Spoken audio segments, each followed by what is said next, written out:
3, 2, 1.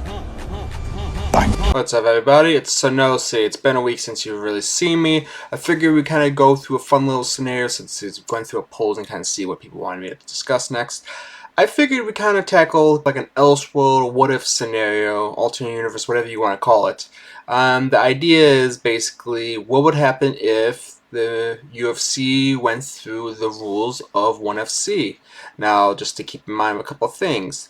The UFC currently is under the Mixed Martial Arts United Rules of Conduct, whereas ONE-FC is underneath a whole different system. Theirs is known as the Global Mixed Martial Arts Rules Set. So there are a little bit of differences between the two. There are some kind of core line between each other.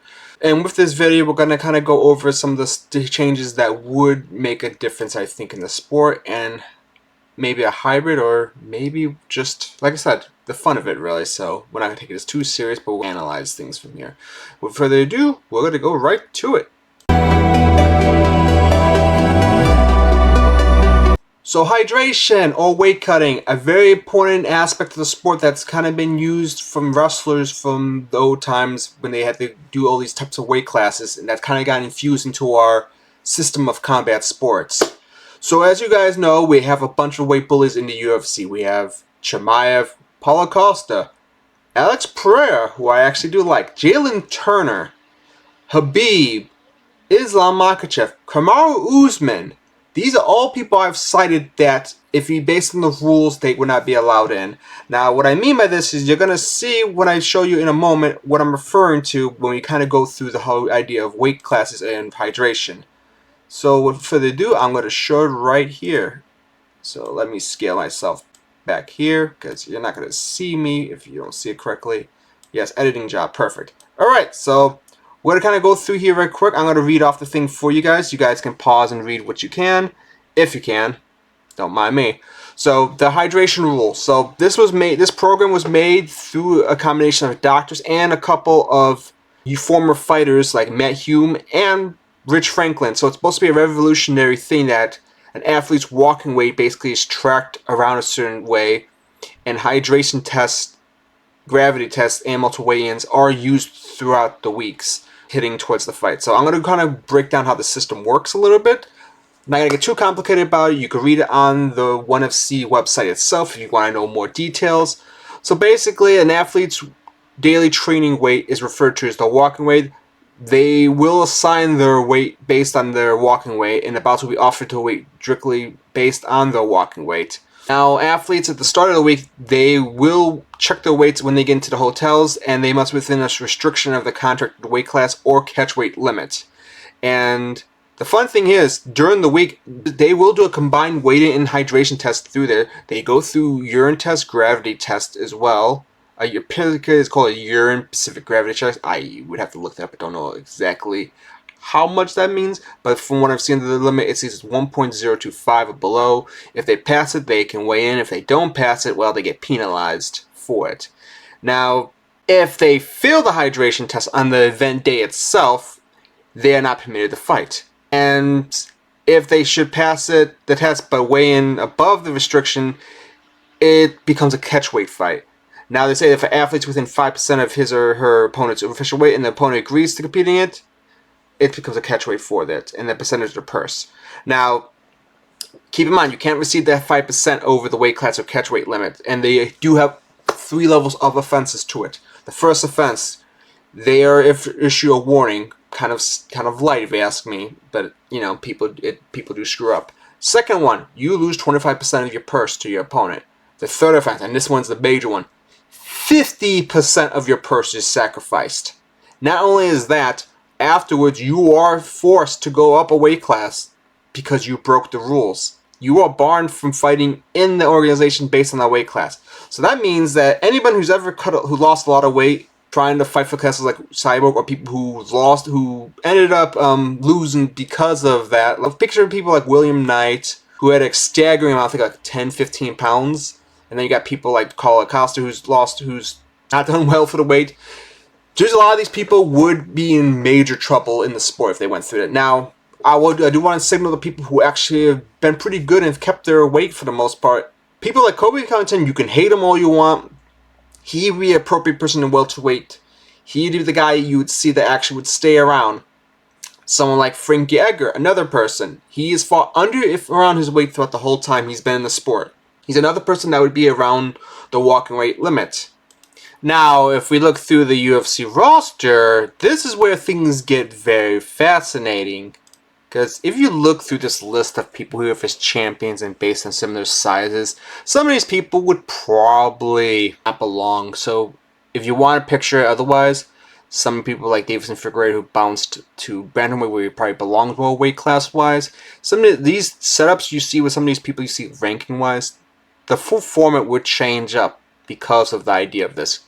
You gotta keep in mind, we had back then things like light heavyweight was considered the middleweight for Pride FC. So if we do these little changes, I'm not going to research every single fighter's weight class, but you get an idea basically of if you change this up, we change the game for mixed martial arts.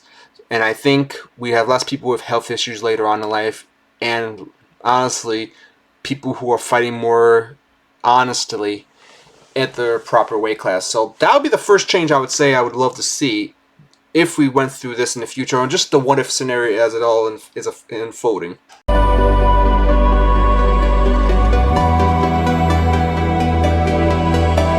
Alright guys, we're going over a more interesting spot now.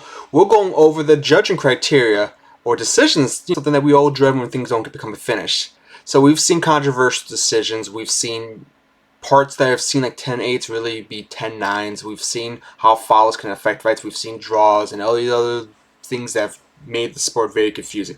Well, the good news, if the UFC was underneath ONE FC, you would love this part. If you enjoyed Pride FC, the bosses of Pride FC have been integrated into ONE FC, which means by their criteria, the fight is ruled or judged through a whole fight overall. It is not ruled by the round system that has been in boxing. That's archaic and needs to be get rid of. So we're going to kind of go over the judging criteria real quick, and then I'm going to kind of go in depth with them briefly afterwards. So I want to get you guys an idea for it. So the first thing is near knockouts and near submissions. Then you have things like damage, internal, cumulative, superficial. Then you have striking combination in cage and ring ship generalship, that's ground control and superficial positioning. Then you have earned takedowns or takedown defense. And the last one, aggression. So you heard those I just mentioned right there. So I kind of want to get into the idea of what they mean now. So the difference is, the main priority for their setup rules is basically, think of it this way. The main priority is whether or not there was a knockdown or a near submission. So basically, actual attempts of finishing your opponent, that matters in the fight. That's a criteria and route that they actually will tackle on there. Now, a secondary thing I mentioned about damage, they look for the basically how much damage is done throughout the fight. So for those of you who complain about people like DDP who look more messed up than Strickland, guess what, guys? Unlike the UFC, that is actually a judging criteria, and that could have affected the fight for judging for them, because again, it's a whole fight. We're not talking about one round each. Now, the criteria is striking combinations of ground control. By that means top control, positioning. I kind of went over that already. So, you know, your clinch game and everything else. Things you might not like per se, but they will matter in this fight. Now, this one is very interesting because I think it would change things up. I mentioned this is the one I mentioned number of takedowns completed or defended takedowns. So guess what?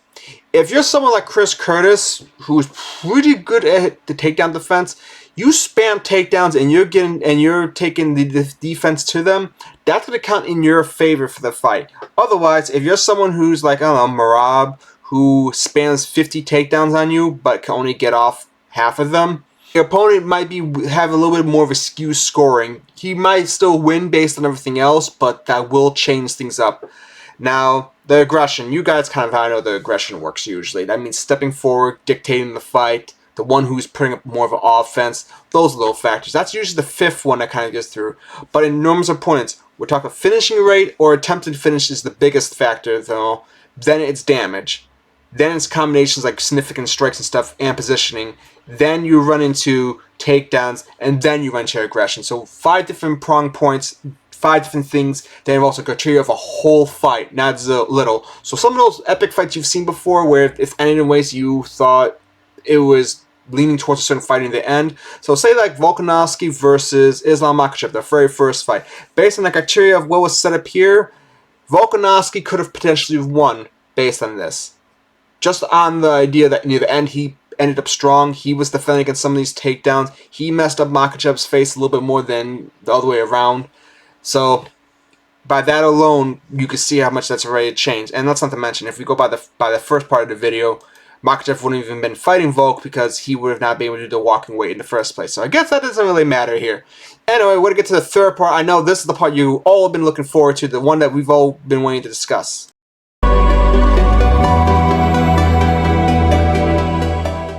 Alright, well on the next part, this one is more so tackling the different rule sets of things. So there's not many rule sets that have changed.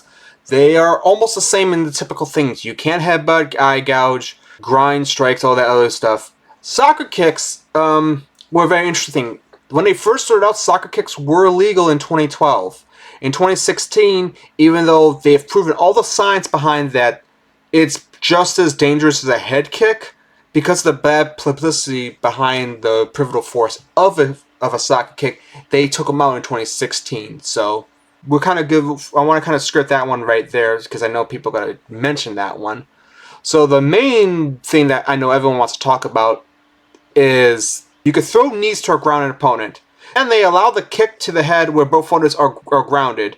This is where they differ the most. Knees have because they're one of the biggest outliers of the sport.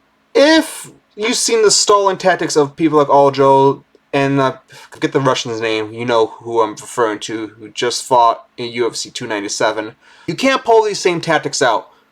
And I feel that the idea of soccer kicks would have been interesting, but I understand why they're not around.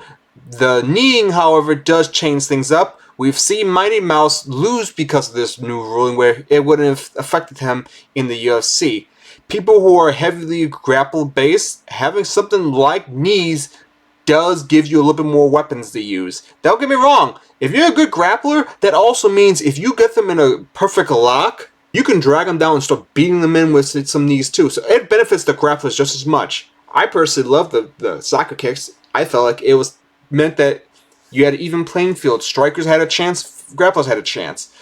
There's not much to kind of go over this rule, but you get an idea. The format of the UFC, if we took this rule alone, not even anything else, but just this rule alone, would mean we'd get so many different changes, so many different styles altered. And overall, some of these crummy defenses people use to stall, like Aljamain Sterling, can't use them anymore.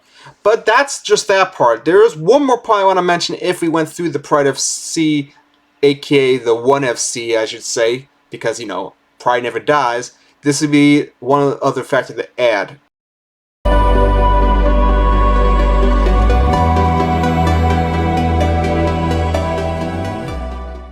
To end, we are going to another part. We're mentioning the different types of fights we can actually have in 1FC that if they got translated to the UFC.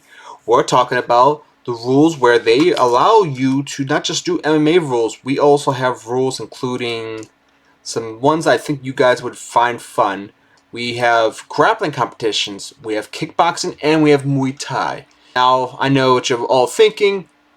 Sonosi, this is Ultimate Fighting Championship. This is mixed martial arts. You are correct, but this is another thing that would change if we actually went through the idea that in an Elseworld or World War scenario that we'd actually have this change.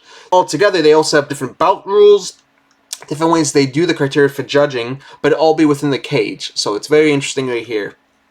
If we had this, it means we'd have some fun scenarios. So we'll just use a fight that's coming up, 298. Now with you, picture someone like, I'm trying to think of someone perfect for this fight. Marab versus Henry Cejudo.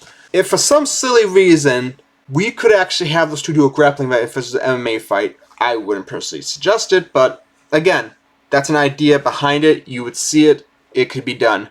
Another one that we would potentially see. I gotta think of really good examples here, people.